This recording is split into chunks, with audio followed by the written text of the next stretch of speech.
Au fond, lorsqu'on parle des programmes des deux candidats, en ce qui concerne Kamala Harris, c'est relativement simple. Kamala Harris, c'est la continuité de Joe Biden. Elle n'a pas vraiment annoncé de grandes différences.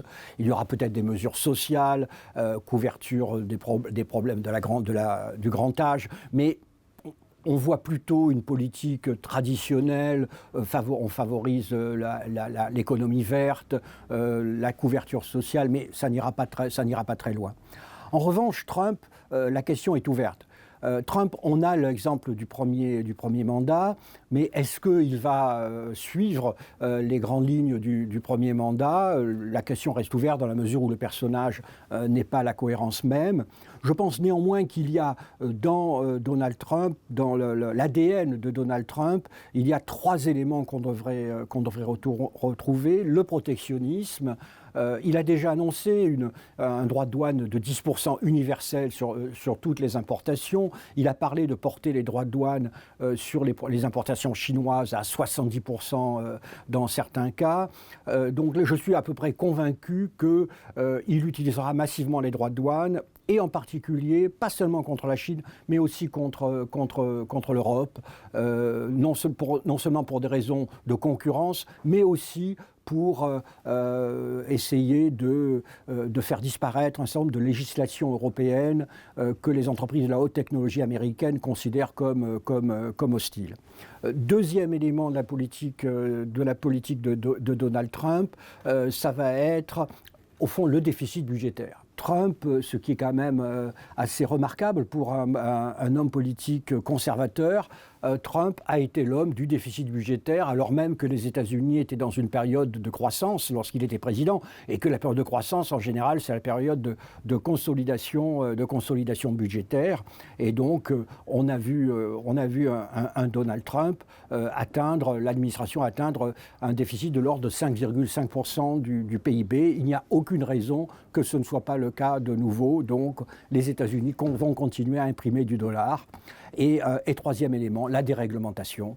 La déréglementation, c'était déjà une des obsessions du premier mandat. Il a nommé Elon Musk, qui est chargé quasiment de démanteler l'État fédéral, à la fois les agences et la réglementation. Et donc, nous devrions continuer dans cette voie. Donc, on ira sans doute plus loin que le premier mandat. Et j'ajouterai ce qui peut-être surprendra certains Européens ou certains Français en tout cas, ça a bien marché. Au début de 2020, les États-Unis étaient dans une croissance de 3,5%, un chômage de 3%.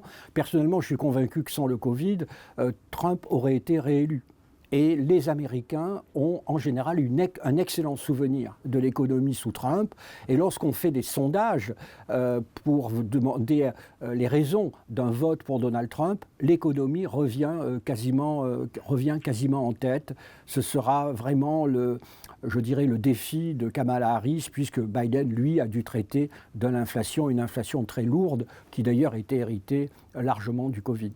Donc en effet, sur les programmes, on n'a pas de grosses divergences d'une certaine manière, parce qu'on a, comme vous l'avez rappelé, on a ce côté protectionniste qu'on retrouve des deux côtés, que ce soit dans le camp républicain ou dans le camp démocrate. Il y a une volonté de retour sur soi, de se concentrer justement sur les entreprises américaines et sur l'économie américaine. Mais la plus grosse rupture, la plus forte rupture, on va la retrouver du côté de Donald Trump. Et c'est vrai que c'est une thématique qu'on a énormément analysée sur les marchés. On parle du Trump Trade, on parle notamment du Trump Trade 2.0 en cas de victoire de Donald Trump. On va retrouver en effet les mêmes thématiques que celles qui ont fait son succès sur les marchés financiers, en tout cas lors de sa première élection. Et on retrouve du coup en effet des thématiques que vous avez rappelées, à savoir le protectionnisme avec des tarifs douaniers qui pourraient être imposés sur des produits chinois mais qui pourraient être imposés aussi sur des produits européens. Donc encore une fois, la défense de l'économie domestique. On retrouve d'autres thématiques qui lui sont très chères, réduction d'impôts. Ça avait fait un grand succès pour les entreprises qui avaient en effet énormément profité de son mandat avec des réductions d'impôts qui ont été fortes. Et c'est vrai que là, on pourrait continuer dans cette même logique.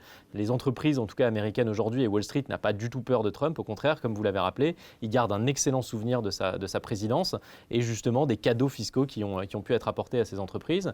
Il y a aussi d'autres secteurs qui pourraient profiter d'une élection de Donald Trump, le secteur de la défense. On sait que Trump a une vision un petit peu plus belliqueuse, peut-être un peu plus erratique des choses sur la scène géopolitique. Et donc là, du coup, des entreprises de la défense aux États-Unis pourraient profiter ou surfer sur la vague d'une élection de Donald Trump. Et puis, en effet, la déréglementation, vous l'avez rappelé, qui profiterait justement à l'industrie américaine, les valeurs de l'industrie américaine et les valeurs aussi bancaires, de la finance, secteur de la finance, qui pourraient profiter de cette déréglementation.